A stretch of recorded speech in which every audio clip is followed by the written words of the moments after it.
Vamos ver agora se a gente volta com o problema do áudio já resolvido. A gente está conversando, um bate-papo muito legal com o Felipe Ximenes.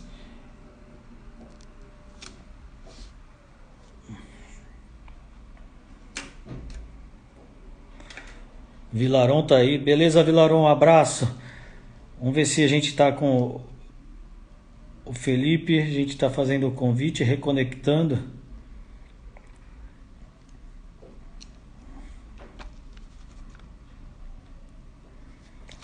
Ver se Pessoal, a gente está falando com o Felipe Ximenes, uma live muito legal, esclarecedora, mostrando o que ele faz como instrutor na CBF, gestor, gestor de futebol.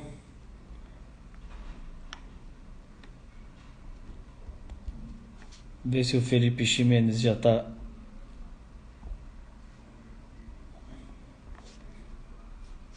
está voltando aqui. Vamos ver, o convite está feito. Vamos ver. Tomara que o áudio fique resolvido. Márcio, tudo bem, Márcio? Muita gente entrando aqui na live. Não estava dando tempo de cumprimentar o pessoal, mas. Oi, Felipe.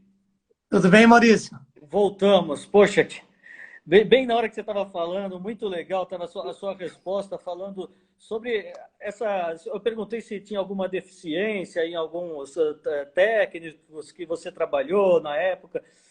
Vamos ver se você consegue responder. Não tem problema. Até vamos combinar, Maurício, porque quando cai assim fica ruim, né? É, depois vamos combinar outro dia a gente fazer uma outra para a gente poder fazer uma inteira também, para a gente não perder o Perfeito, embalo, tá bom? perfeito. Tudo bem. Mas eu estava te falando que é um processo natural de capacitação das pessoas, né? Estava falando da questão da escolarização, da capacitação e da certificação, né? Depois eu falei para você que ao longo da minha vida eu tive a oportunidade de ter profissionais muito competentes, sem muita formação, profissionais não tão competentes com muita formação, né? A volatilidade do futebol ela é muito grande, a gente precisa saber adaptar. Eu penso que o Brasil, de uma forma geral, ele investiu pouco em gestão, ele investiu pouco em governança, mas é um processo que a gente está agora procurando recuperar o terreno que perdemos, né, nesse mundo tão competitivo que a gente vive, para conseguir levar o brasileiro, ou para fazer o futebol brasileiro, se tornar competitivo em âmbito mundial, dentro de um esporte que hoje é praticado por quase 3 bilhões de pessoas espalhadas pelo mundo. Legal, Felipe.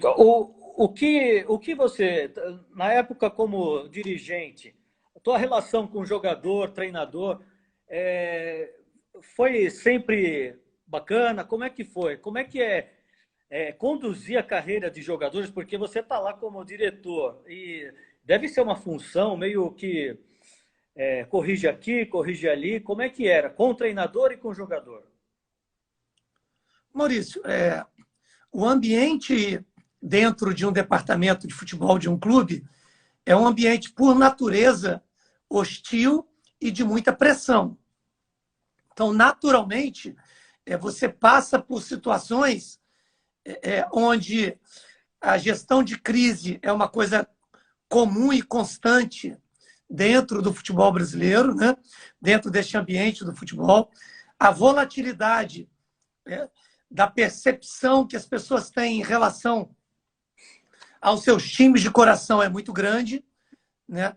A cultura do futebol brasileiro sempre construída em cima da paixão, né?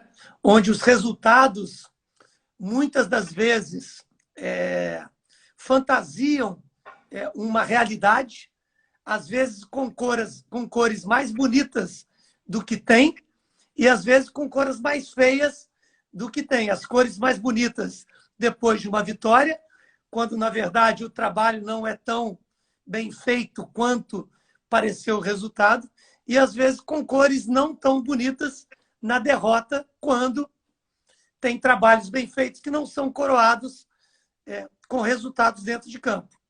Eu penso que o gestor de futebol ele deve estar acostumado a trabalhar em cima de momentos de conflito, mas evitar ao máximo o confronto. Porque enquanto você está na área de conflito, você está tentando fazer com que as pessoas sejam convencidas ou persuadidas a mudar de opinião. A partir do momento que você entra no confronto, você está querendo eliminar a opinião do outro. Então, eu já tive muitos conflitos dentro da minha relação com atletas, treinadores, diretores, mas eu tive poucos confrontos, graças a Deus. Ô Felipe, você consegue exemplificar algum trabalho que você teve em algum clube que não foi, na sua visão, não era um trabalho que não estava sendo muito bem feito, não por você, mas por uma série de acontecimentos e que acabou dando resultado? Você consegue exemplificar? E aquele trabalho que estava sendo muito bem feito, você fala, está tudo certinho e acabou não dando resultado. Tem algum exemplo para você dar? Eu penso que o trabalho que foi feito no Goiás de reconstrução da equipe lá após a queda para a Série B foi um trabalho de uma equipe que ainda estava em construção, mas acabou sendo campeã goiana. Eu acho que era um trabalho que ele precisaria de mais tempo ainda para ser coroado com um título, talvez até mesmo na final. O Goiás teve muita dificuldade para bater a equipe do Anápolis. Naquela época, ganhou por pênaltis. Talvez o trabalho ainda não estava com a maturidade necessária para a conquista de um título. Esse talvez seja um exemplo que eu possa dar. E um trabalho que, na minha visão, estava sendo muito bem conduzido e muito bem estruturado, que acabou dando frutos um pouco mais à frente, mas ele foi interrompido pela falta, eu vou dizer, de maturidade das pessoas que estavam no comando daquele momento. Eu gosto até de um termo, a curva de aprendizado deles ainda estava muito alta para poder ter a tranquilidade de definir e separar o joio do trigo. Foi quando eu acabei saindo do time do Flamengo.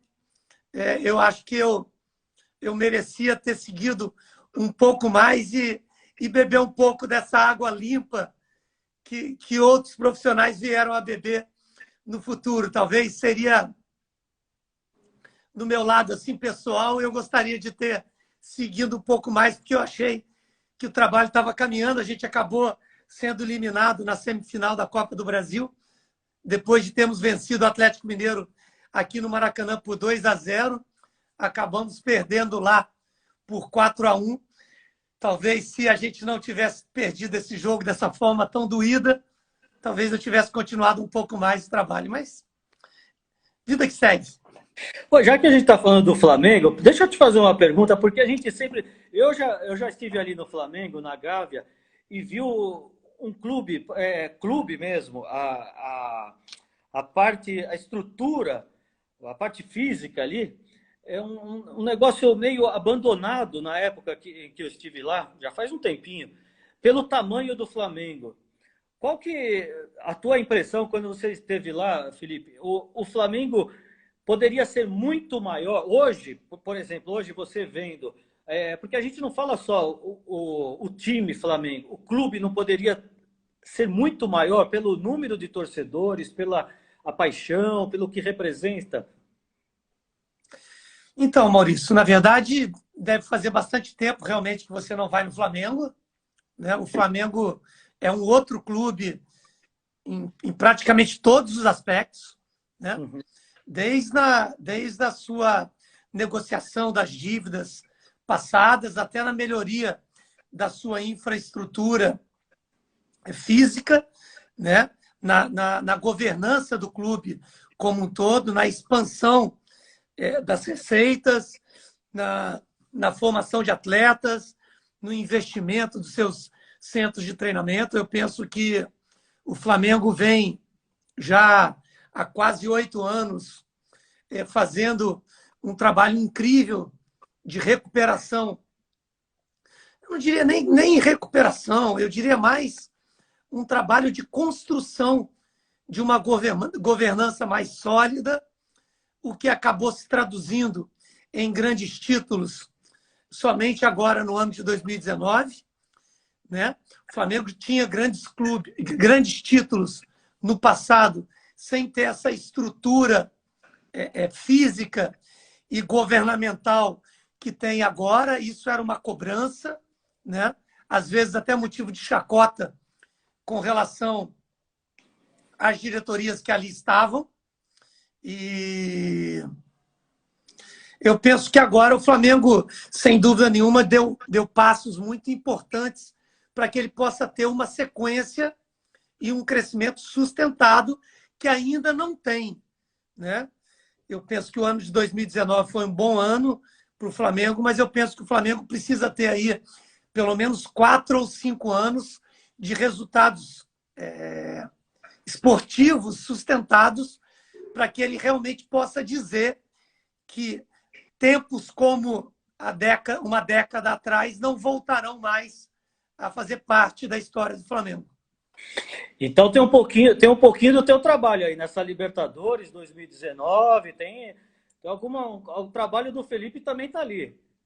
Tem muito pouco, sabe, Maurício? Eu penso que todos os profissionais que passam por qualquer um dos clubes no Brasil, que são instituições centenárias, a participação deles é muito pequena. Eu acho que é muito mais o orgulho que o profissional deve ter de ter feito parte da história de um clube centenário como é Flamengo, Vasco, Fluminense, Flamengo, Botafogo, Atlético, Cruzeiro e tantos outros no futebol brasileiro, do que, às vezes, até a prepotência que profissionais têm de dizerem que deram títulos a essa instituição. Profissionais não conquistam títulos. Quem conquista títulos são os clubes. Os profissionais têm a honra de fazer parte dos títulos que os clubes conquistaram. Né? Até mesmo porque futebol é um esporte bem coletivo. Né? E alguém querer trazer para si essas conquistas é, no mínimo, suspeito. Você me fez lembrar de uma pessoa que foi, assim, teve uma certa importância para o Vasco da Gama. Eu queria saber como é que foi teu relacionamento na época com o Eurico Miranda.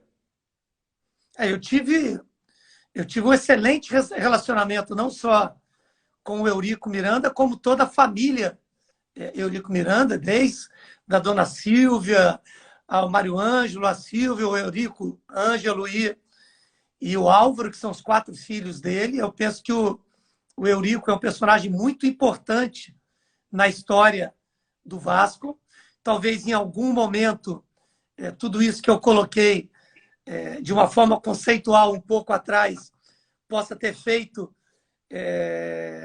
com que a comunidade do futebol enxergue o Eurico Miranda como um personagem mais ruim do que bom para a história do Vasco da Gama. Eu prefiro colocar que o Eurico foi um personagem muito importante na história do clube e a importância dele deve ser colocada com o exato peso que ela tem, tanto nas coisas positivas quanto nas coisas negativas. Eu, particularmente, apesar de ter tido problemas profissionais com a instituição Vasco da Gama no tocante à questão financeira, foi um clube que eu saí com o clube me devendo, o que não me fez entrar na justiça contra o clube, porque eu penso que o que o clube fez para mim foi maior do que o que eu achava que eu deveria cobrar ao clube naquele momento.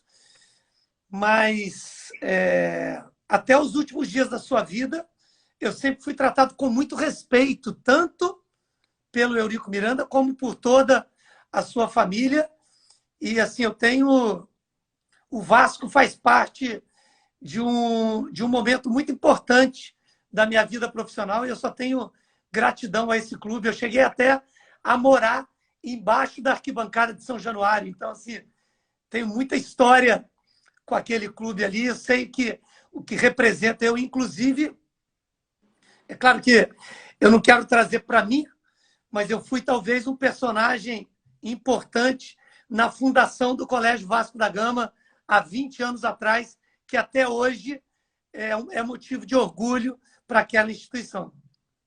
Legal, Felipe. Olha, você tocou no assunto grana, né? O Vasco ficou, na época, te devendo. Como é que é, como um profissional, dirigente de clube, administrar uma situação dessa? O clube que não paga jogador.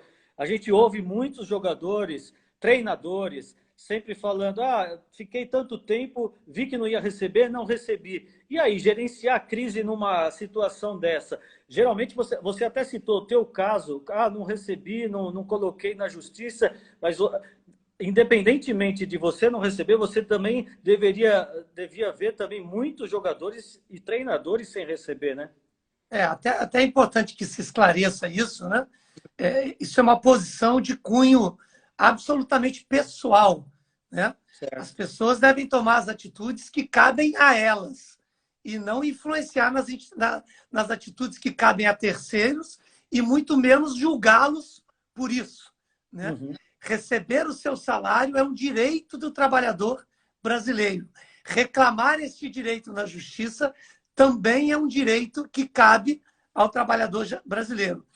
Não é uma situação confortável. Eu já passei por situações como essa em vários clubes. É delicado. É necessário muita habilidade para poder conduzir esses processos. Eu lamento muito que isso, infelizmente, ainda faça parte do futebol brasileiro, quando a gente já está entrando no segundo quinto do século XXI, né? Isso são situações que a gente escuta no futebol brasileiro há mais de 35 anos, uma coisa que não é positiva, né? A gente espera que todas as vezes que a gente escuta que seja a última, mas infelizmente são situações que a gente acaba sendo obrigado a viver, né? A vivenciar. Sempre procurei tratar isso da maneira que eu sempre achei a mais correta, ou seja, com sinceridade, porque existe uma diferença muito grande entre você ser honesto e ser sincero. Ser honesto é você falar a verdade. Ser sincero é falar toda a verdade. Então, eu penso que, neste caso particular de salário, o melhor caminho para o gestor é ser sincero. Abrir mão de qualquer questão pessoal e tratar isso de frente da forma mais sincera possível com as pessoas que estão sendo lideradas pelo gestor em questão. Muito legal. Gestor de futebol. Quando você fala gestor de futebol, você, daqui a pouquinho, às 9 da noite, até vou te liberar um pouco antes para você tomar uma água, respirar um pouco. Te agradeço. Você tem na sequência aí uma live com o técnico de futsal do Magnus, né? O Ricardinho. Ricardinho, bicampeão mundial, um ex-craque de futsal, foi campeão da Liga Nacional pelo Santos. É um cara que vai ser muito legal eu conversar com ele, Maurício. Vamos acompanhar também. Eu queria que você falasse, então, essa gestão, gestor de futebol, você dá cursos também para o pessoal? Voltado para o pessoal também do futsal? Sim, Maurício. Eu criei esse curso que eu chamo Gestor de Futebol, os Desafios de uma Função. Já estou na 3ª turma de 50 alunos. Na verdade, acaba sendo sempre mais do que 50. Eu já estou com praticamente quase 170 alunos, dividido em 3 turmas. A primeira turma, inclusive, já se formou.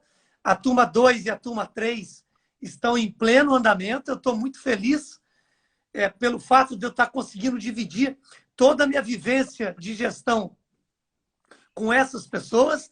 São pessoas espalhadas por 11 países do mundo, por mais de 18 estados do Brasil, onde, na verdade, eu divido aquilo que eu sei para multiplicar tudo que eu conheço. Então, eu não acredito em que ninguém possa ensinar nada a ninguém. O aprendizado é um processo de internalização da informação, ou seja, trazer para dentro de você algo que está colocado por outra pessoa. Então, o que eu faço é externar a minha experiência e espero que as pessoas possam internalizar aquilo que eu passo e que isso se transforme em conhecimento para eles e que eles tenham sabedoria de utilizar este conhecimento no seu dia a dia de gestão em qualquer uma das funções ou esporte que eles pratiquem. Até porque eu tenho nos meus cursos atletas e ex-atletas de futsal, atletas e ex-atletas de voleibol, atletas e ex-atletas de futebol, presidentes e ex-presidentes de clubes, comentaristas, jornalistas, mães de atletas, ou seja, a gama de pessoas que estão ali é muito grande. E eu faço até questão, sabe, Maurício, porque eu penso que hoje em dia o grande desafio da comunidade mundial, da sociedade mundial, é a comunicação. É a capacidade que você tem de conseguir se comunicar com diversas faixas etárias, porque estamos cada vez mais juntos, mesmo tendo idades e faixas etárias diferentes. Só para você ter uma ideia, Maurício, no meu curso, na turma 001, eu tinha o aluno mais novo com 18 anos e o aluno mais experiente com 73 anos. E foi muito legal, porque o desafio da gestão é conseguir mostrar um ponto onde uma pessoa de 73 anos possa se comunicar com uma pessoa de 18 anos. Porque onde eles não se comunicam, não precisa de um gestor, porque é muito fácil de saber. O desafio é conseguir mostrar um ponto onde eles possam se encontrar. Felipe, curso presencial ou EAD? Como é que é esse curso? Então, o curso é totalmente online, ele dura 10 semanas, os alunos recebem um módulo por semana e nós temos também, uma vez por semana, uma aula pelo Zoom, onde eu falo com todos os alunos ao vivo, né? Não é presencial, mas é pessoal. Nós estamos tendo aqui uma experiência pessoal, apesar de não ser presencial. Ainda dentro do futsal, eu tenho um grande amigo aqui que é treinador do Corinthians, o André Bier. Já te procurou ou não? O André não procurou, não, mas quem que é o supervisor lá do Corinthians mesmo? Que é o Luizinho, não? É o Edinho. Edinho, exatamente. O Edinho, eu sempre falo com o Edinho, eu espero que breve ele faça o meu curso.